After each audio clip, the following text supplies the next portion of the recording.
Hey guys, so this is Mr. Boyd. Just wanted to do this example with you of percent change. So first thing we need to remember is that percent change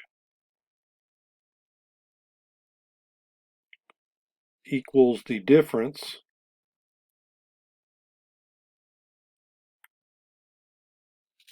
over the original.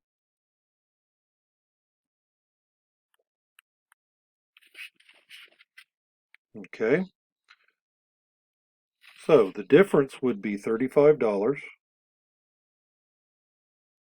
minus $10 over the original price, which was $10.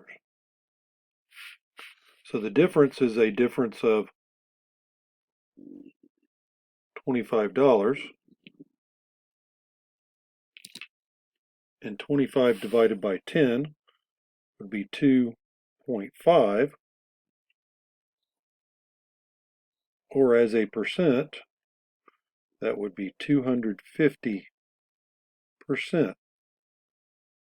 All you have to do is move that decimal 2 places to the right, or multiply 2.5